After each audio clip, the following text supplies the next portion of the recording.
नमस्ते साथियों, स्वागत है आप सभी का शॉर्ट एंड 24/7 रांची पे। मैं हूं आपका दोस्त और कोच राज।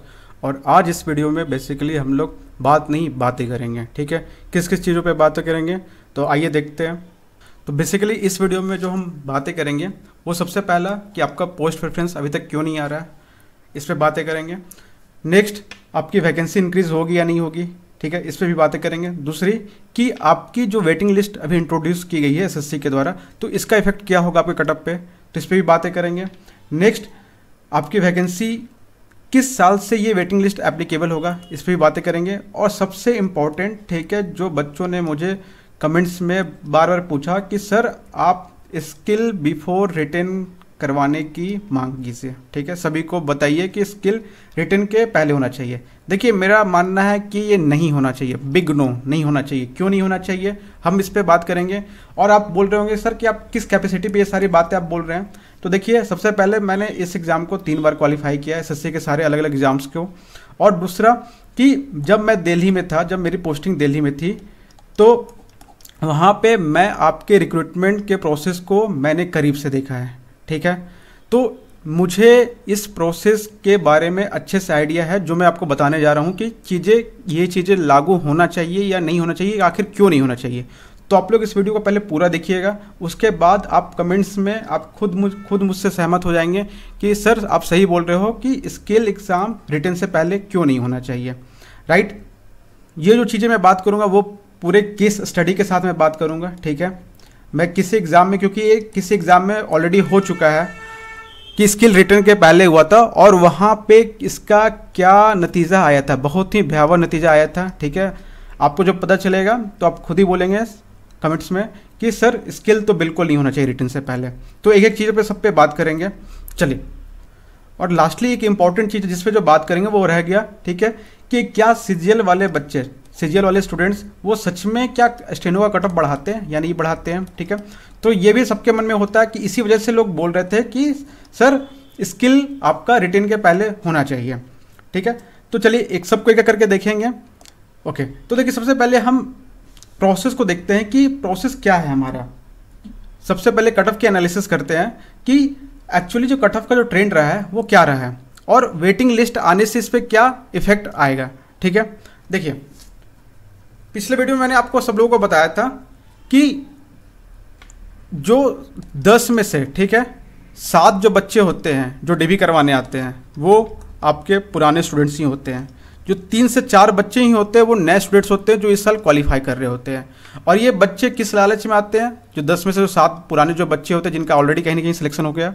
देखिए इनकी जो मजबूरी है, देखिए इनको पहला जो पोस्टिंग था सपोजेड बीआरओ मिल गया या फिर चेन्नई मिल गई। ठीक है, तो ये अपना कटऑफ मतलब अपनी रैंक इंप्रूव करके अपनी होम पोस्टिंग के लिए, ठीक है, या फिर बेटर डिपार्टमेंट, बहुत लोग ग्रेड डी से ग्रेड सी पे आना चाहते हैं, तो इस वजह से ये नेक्स्ट ईयर फॉर्म भरते हैं और एग्जाम क्लियर करते हैं। क्योंकि एक बार आपके मार्क्स अगर 145 आए हैं तो डेफिनेटली अगली बार जो आपके मार्क्स आएंगे वो 155 या 160 आएंगे। आपके जो मार्क्स है वो इंप्रूव हो जाते हैं, आपकी प्रिपरेशन अच्छी होती है और एक साल में आपके मार्क्स इंप्रूव हो जाते हैं। अब देखिए सबसे पहले हम आपको बताएंगे कि अगर सेम ईयर में अगर वेटिंग लिस्ट होती तो वैकेंसीज के अगेंस्ट में जो कटऑफ गई है उस पर आपका क्या असर पड़ता। देखिए, तो 2018 में जो वैकेंसीज गई थी वो थी आपकी 1466 1466 और इसकी जो कटऑफ गई थी 144.47। यही अगर वेटिंग लिस्ट होता तो इसमें क्या होता कि जो बच्चे अभी जिन्होंने डिवी तो करवाया बट वो ज्वाइन करने नहीं गए, तो क्या करती कि उन बच्चों की जो वैकेंसीज थी, जो नीचे वाले स्टूडेंट्स हैं जो कट ऑफ क्रॉस नहीं कर पाए थे, तो उनको अगली लिस्ट जो सेकेंड लिस्ट जो एसएससी निकालती, ये देखिए ये ऑलरेडी रेलवे में होता है, ठीक है, एसएससी बट ये नहीं करती है। तो क्या है कि जो सेकेंड लिस्ट जो निकालती एसएससी, उसमें उन बच्चों के नाम आ जाता है। आप उनके बारे में सोचिए कि जिस बच्चे का सिलेक्शन आधे मार्क्स या 1 मार्क्स के कारण, ठीक है, वो रह गया, सोचिए उनको कितना बुरा लगता होगा। सेम चीज़ के लिए उनको अगले साल प्रिपेयर करना पड़ेगा। राइट, तो ये सारी चीज़ें काफ़ी दिक्कत है। इसको थोड़ा सा हम और अच्छे से समझते हैं। ठीक है, देखिए सपोज दैट आपके जो मार्क्स है, अगर किन्हीं के मार्क्स 170 से 175 के रेंज में आते हैं, ठीक है, तो वहाँ उस समय क्या होता है कि 1 मार्क्स के जो डिफरेंस में जो बच्चे होते हैं 1 मार्क्स पे, ठीक है, वो 3 से 4 बच्चे होते हैं। 1 मार्क्स आगे घटने या बढ़ने से 3 से 4 बच्चे होते हैं। तो टोटल इस रेंज में 170 से 75 के रेंज में जो टोटल बच्चे जो होते हैं 20 के आसपास में अराउंड होते हैं, 20-25 के अराउंड होते हैं। तो इसलिए आप देखेंगे कि जो टॉप 25 जो रैंकिंग होती है वो 170 के ऊपर में ये इस रैंकिंग में लोग आ जाते हैं। और ये बेसिकली जो कम्पीट करते हैं ग्रेड सी के लिए। इसी तरीके से 160, 165 से 170 के रेंज में जो बच्चे होते हैं वहाँ पे हर एक मार्क्स पे 8 से 10 बच्चे होते हैं। तो ये टोटल इस बीच में 50 स्टूडेंट्स के आसपास में होते हैं। देखिए दिक्कत इनको कभी नहीं होती है, राइट। फिर जो नेक्स्ट जो होते हैं 160 से लेकर 165 के रेंज में जो होते हैं जो बच्चे होते हैं वो 15 से 17 बच्चे होते हैं, ठीक है। तो इस अकॉर्डिंगली देखेंगे तो जो टोटल 160 से 165 के रेंज में जो टोटल बच्चे हो गए वो 75 के राउंड में होते हैं। अब देखिए इनको आप कैलकुलेट करेंगे ना तो देखिए यहाँ पे समझ में आएगा कि ये 70 और 50, 120 और 140, 145 समथिंग जो हो गए। और यही बच्चे जो ग्रेड सी लेके जाते हैं, इसमें से कुछ एक्सेप्शन ही होते हैं, ठीक है, जिनको अपना होम पोस्टिंग नहीं मिल पाता तो वो क्या करते हैं ग्रेड डी भी लेके, ज़्यादा मार्क्स में होने पे भी ग्रेड डी लेके अपनी होम पोस्टिंग लेके चले जाते हैं, ठीक है। और 150 से 155 से 165 के बीच में क्या है कि हर मार्क्स पे 20 बच्चे होते हैं। टोटल कितने हो गए 100 मार्क्स। अब देखिए सबको आप कैलकुलेट करेंगे ना यहाँ पे तो आपका लगभग 250 बच्चे हो जाएंगे यहाँ से यहाँ तक में, ठीक है। और यही बच्चे जो ग्रेड सी लेके जाते हैं, ठीक है। और यहाँ से थोड़े कुछ बच्चे जिनको नहीं मिल पाता ग्रेड सी वो ग्रेड डी आते, बेसिकली इसी रेंज में रहती है। अब आगे देखेंगे तो यहाँ के बाद से, ठीक है, आप देखेंगे क्योंकि जैसे से मार्क्स जो कम होते जाते हैं जो हर एक मार्क्स में जो स्टूडेंट्स है, ठीक है, वो भी बढ़ता जाता है। और ये देखिए सबसे ज़्यादा डेंस कहाँ हो जाता है इस स्कोर पे, ठीक है, आपको दिख रहा होगा ना 140 145 के रेंज में जो बच्चे आ जाते हैं, देखिए कितने हैं। हर एक मार्क्स पे 100 से 120 स्टूडेंट्स आते हैं। तो सिर्फ 5 मार्क्स में जो सिलेक्शन जो इनका होता है 145 से 150 के बीच में जो बच्चे आते हैं वो 500 से 600 बच्चे तो यहीं से आते हैं, ठीक है। 140 से 145 में ये और फासला बढ़ते जाता है। और जो लास्ट जो आता है 135 से 140 तक में तो 1000 बच्चे 1500 तक आ जाते हैं। अब ये मैं कैसे बता पा रहा हूँ, देखिए आपको मैं जस्ट वही बताऊंगा, आप ऊपर देख पा रहे होंगे। तो देखिए जो 2023 में जो वैकेंसी आई थी या फिर 2022 में कितनी आई थी 3960। और देखिए इसकी कट ऑफ कितनी गई थी 133.142 यूआर की। समझ में आ रहा है। देखिए आप इसको कैलकुलेट करेंगे ना तो अकॉर्डिंगली आपके सेम बैठ जाएंगे, ठीक है। टोटल इनको सबको कैलकुलेट कीजिएगा तो आपके 4000 के आसपास में ही आएंगे। अब सबको कैलकुलेट करेंगे तो अब समझ में आ रहा है मैं क्यों इसको बता पा रहा हूँ आप लोगों को। अब देखिए अगर वही सेम ईयर में, क्योंकि आपके जो 10 में से 3 से जो 4 बच्चे हैं जिनको अच्छा होम पोस्टिंग नहीं मिल पाया तो क्या करते हैं कि वो अपना पुराना डिपार्टमेंट नहीं छोड़ते हैं, लेकिन उन्होंने क्योंकि डिग्री करवा लिया है तो एसएससी ने उनके अगेंस्ट में एक वैकेंसी को रिजर्व कर दिया है। लेकिन अगर वो नहीं आप ज्वाइन करते हैं तो वो वैकेंसी क्या होती थी कि नेक्स्ट ईयर में रिपोर्ट हो जाती थी। लेकिन वैकेंसी में अब वेटिंग लिस्ट आने से क्या होगा कि जो बच्चों ने अपना डिग्री करवाया है और जो ज्वाइन नहीं करते हैं तो उनके लिए क्या करेंगे, जो सीटें जो बच गई है उनकी एसएससी क्या करेगा सेकेंड लिस्ट निकालेगी। सेकेंड लिस्ट निकालने से क्या होगा, देखिए अगर सपोज दैट 2018 में जो कट ऑफ गया था वैकेंसी कितनी थी 1466, तो यहाँ पे जो कट ऑफ जो जाती जो सेकेंड लिस्ट की जो जाती है वेटिंग लिस्ट वाली कट ऑफ जाती है तो कम से कम 3 से 4 या इवन अगर उस बच्चे ज़्यादा होते तो कम से कम 5 से 6 नंबर का भी अंतर आता है। अब देखिए 5 से 6 नंबर का अंतर आएगा तो कट ऑफ क्या जाती है 139। और देखिए इस रेंज में 139 में देखिए बच्चे कितने आते हैं इसमें, देखिए यहाँ पे काफ़ी बच्चे हैं ना इस रेंज में। ओके समझ में आ रहा है। तो कम से कम जो 300 से 400 नए बच्चे आपके और आते हैं, है ना। तो अल्टीमेटली क्या होगी, कट ऑफ कम होगी। अब देखिए सरकार दिखा तो देती है कि वैकेंसी हमने 1466 निकाला, लेकिन क्योंकि ये वैकेंसी पूरी फिलअप नहीं हुई है तो अगले साल ये वैकेंसी एडअप होकर आएगी और गवर्नमेंट हर साल इसको एडअप करके दिखा देती है कि हम इतना वैकेंसी निकाल रहे हैं, बट एक्चुअली में आपको ही पता है कि बच्चे कितने ज्वाइन कर रहे हैं, हम उससे देखेंगे। अब देखिए क्या होगी कि जब उसी साल की वैकेंसी पूरी उसी साल में जब फिलअप हो जाएगी तो सरकार के पास भी प्रेशर होगा ना, तो अगले साल क्या होगी वो भी ज़्यादा वैकेंसी निकालेंगे। जैसे देखिए इस बार क्या होगी, उन्होंने वैकेंसी कम निकाली है। तो ये अगर सपोज सरकार कुछ समथिंग 1400 या 1500 वैकेंसी निकाल रही है तो इसमें से तो 400-500 वैकेंसी तो पिछले साल के हैं। ओके समझ में आ रहा है। अब देखिए इसी चीज़ को अगले साल देखते हैं। 2019 में जो आपकी टोटल जो वैकेंसीज थी ग्रेड डी और ग्रेड सी की मिला के वो 499 के आसपास में थी। देखिए उस साल कट ऑफ कितना गया था 150, देखिए वो काफ़ी हाई कट ऑफ गया था, ठीक है। लेकिन अगर यहाँ पे उस साल भी क्या होती, अगर वेटिंग लिस्ट की प्रोविज़न होती तो अगेन यहाँ पे कटअप क्या जाता, आपकी 145 नंबर के आसपास कटअप जाता। तो सोचिए इसमें से और कितने बच्चे आते हैं, है ना, कम से कम 100-200 बच्चे तो यहाँ पे और आते हैं ना। ठीक है, तो समझ में आ रहा है। इसी अकॉर्डिंगली आप देखिए सबसे पहले जो इंपॉर्टेंट जो गोल्डन ईयर था ये 2022 को आप लोग देखिएगा। 2022 में क्या था कि एसएससी ने जो वैकेंसी जो निकाले थी 3960 वैकेंसी निकाली थी और कटअप कितना गया था 133। इस पर बहुत सारे ऐसे बच्चे थे जो लो कटअप वाले बच्चे थे, वो उनका सिलेक्शन हो गया था। ठीक है, लेकिन क्योंकि उनका कटअप तो सिलेक्शन तो हो गया, लेकिन उनको जो डिपार्टमेंट जो मिली, चेन्नई मिल गई, बीआरओ मिल गया, तो ऐसे डिपार्टमेंट थे जो उनके होम पोस्टिंग से मैच नहीं खाता था, तो वो क्या किए नेक्स्ट ईयर में एग्जाम दिए तो 2023 में। तो यहाँ पे जो इसी वजह से क्योंकि बहुत सारे बच्चे आ गए थे, उनका सिलेक्शन तो हो गया, लेकिन इस साल क्या था कि उन्होंने फिर से एग्जाम दिया, अच्छे मार्क्स स्कोर किए और इसी वजह से जो डीवी हुई थी तो डीवी में आपके 10 में से 7 बच्चे तो पुराने वाले थे। ओके, समझ में आ रहा है ना। तो देखिए वेटिंग लिस्ट के आने से, क्योंकि यहाँ पे बहुत लोग ज्वाइन नहीं करते हैं, तो वेटिंग लिस्ट के आने से क्या होगा कि एक सेकेंड लिस्ट आएगी जिसमें जिनको पुराने जो बच्चे हैं उनको क्या होगा कि या तो अच्छे पोस्टिंग उसी साल मिल जाएगी, या नहीं तो फिर क्या होगा कि नए बच्चों को एटलीस्ट मौका मिलेगा। अब देखिए अगेन यहाँ पे 2024 में जो वैकेंसीज थी आपकी कितनी है 1926, तो 1926 में से भी जो नए बच्चे होंगे यहाँ पे वो कम से कम आपके ज़्यादा नहीं होंगे, 700 से 800 नए बच्चे होंगे, इससे ज़्यादा नहीं होंगे। ठीक है, और जो पुराने बच्चे होंगे वही इसमें से बाकी जो 1000-1200 होंगे वो पुराने बच्चे होंगे, और इसमें से भी जो पुराने बच्चों में से भी जो वैसे बच्चे होंगे, इसमें से 600 वैसे बच्चे होंगे जिन्होंने, ठीक है, उनको इस पर डिवी करवाएंगे बट वो ज्वाइन नहीं करेंगे और ये सीटें खाली जाएंगी और ये सीटें क्या होगी अगले साल ऐड होगी। ठीक है, तो यही प्रोसेस हर साल रिपीट होते रहता है। तो देखिए इसमें दिक्कत है और इसी वजह से जो वेटिंग लिस्ट के आने से पहले देखिए मैंने अपने पिछले वीडियो में बताया था कि ये बहुत अच्छा स्टेप्स है।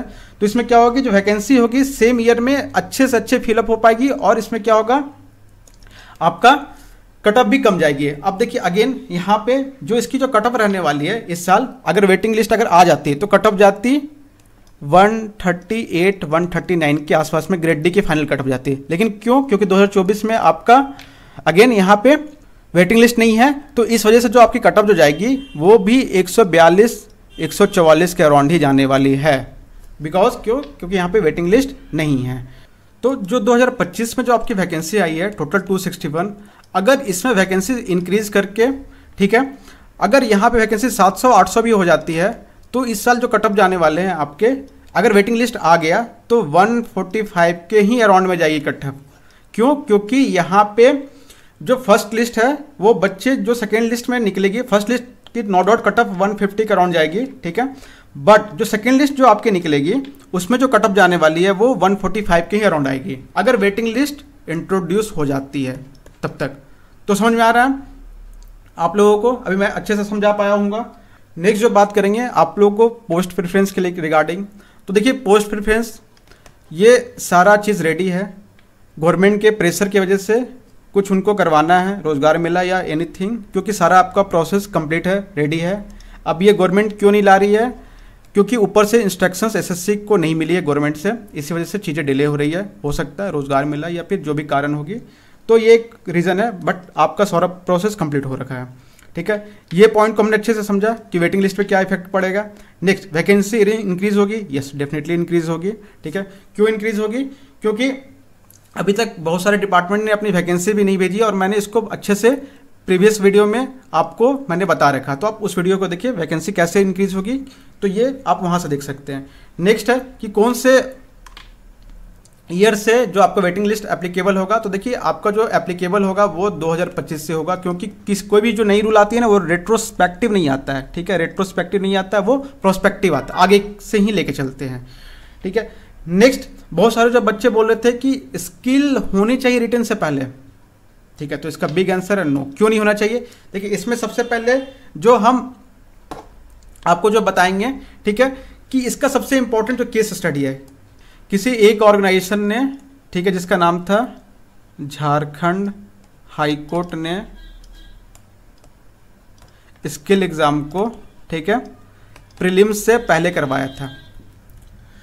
अब उसमें दिक्कत क्या आई थी मैं ये बता रहा हूँ। देखिए आपको पता है टोटल फॉर्म कितना लोग फिलअप करते हैं, 5 लाख के अप्रॉक्स में बच्चे फॉर्म इसको फिलअप करते हैं यहाँ पे, राइट। अब देखिए, क्या एसएससी के पास इतनी बड़ी इंफ्रास्ट्रक्चर है कि वो एक दिन में 5 लाख बच्चों का एक साथ स्किल करवा पाए? नहीं ना। अभी 2 शिफ्ट में हिंदी का एक दिन होता है, इंग्लिश का एक दिन होता है, तो यहाँ ही बच्चे झगड़ने लगते हैं कि सर आप हिंदी वालों की शिफ्ट आसान कर दिए, इंग्लिश वालों का शिफ्ट टफ आ गया। अब देखिए, क्योंकि एसएससी के पास इतनी बड़ी इंफ्रास्ट्रक्चर नहीं है कि वो एक ही दिन में सारे इंग्लिश वाले बच्चों का या एक ही साथ सारे हिंदी वाले बच्चों का एक दिन में करवा पाए। ठीक है, 5 लाख बच्चों का। आप उससे जज मत कीजिएगा कि स्किल एग्जाम में सर, स्किल एग्जाम में तो सर बच्चों का हो जाता है एक दिन में। नहीं, स्किल एग्जाम में आपको भी पता है कि बच्चे जो बुलाए जाते हैं एसएससी के द्वारा वो 15 से 20 हज़ार हैं, तो 15 से 20 हज़ार बच्चों का वो करवाना एक दिन में स्किल पॉसिबल है, बट 5 लाख बच्चों का करवाना पॉसिबल नहीं है। इस वजह से क्या होगा, उनको अगर स्किल पहले करवाते भी हैं तो उनको क्या होंगे, डिफरेंट शिफ्ट्स में करवाने होंगे।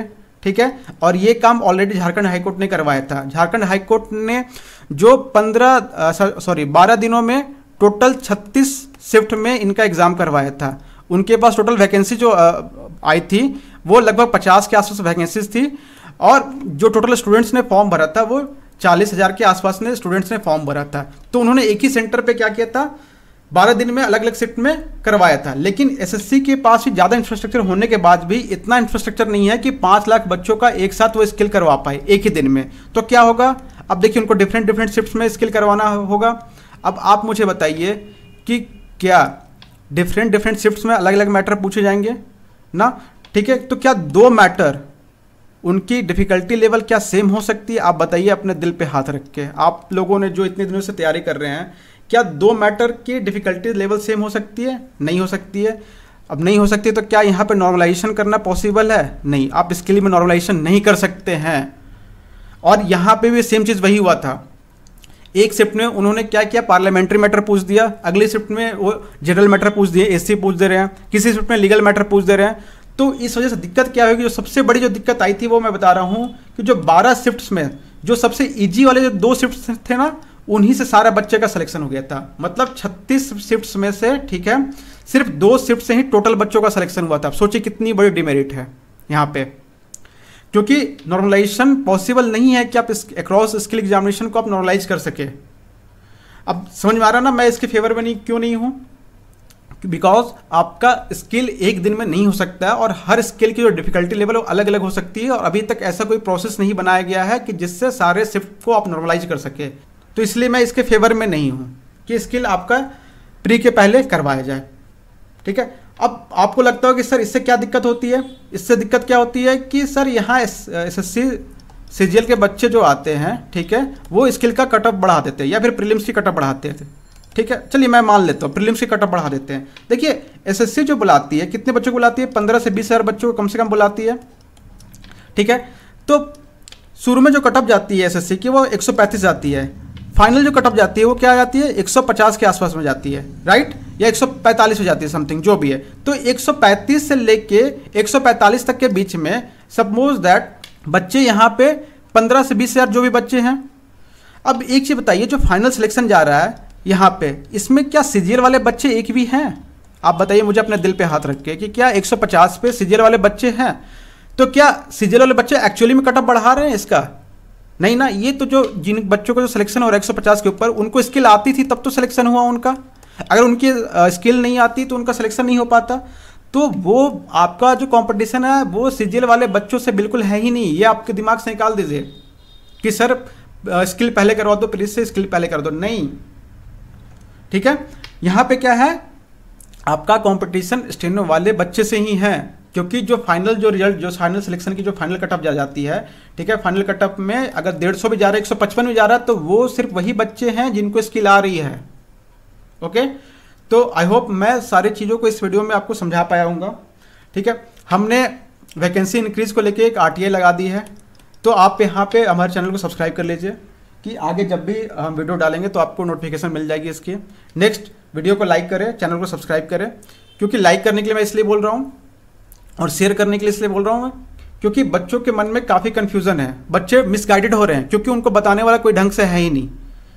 ओके, तो अब इस बातों को उम्मीद है आप समझ पाए होंगे और आगे इस चीज़ को आप स्किल की डिमांड पहले करने की जिद है वो छोड़ देंगे। चलिए, तो इस वीडियो को यहीं पे ख़त्म करते हैं और भी कुछ अगर दिक्कत होगी तो आप कमेंट सेक्शन में पूछिएगा, मैं वहाँ पे सारे आपके क्वेश्चंस के आंसर्स करूँगा। चलिए, तो इस वीडियो को यहीं पे ख़त्म करते हैं। Thank you.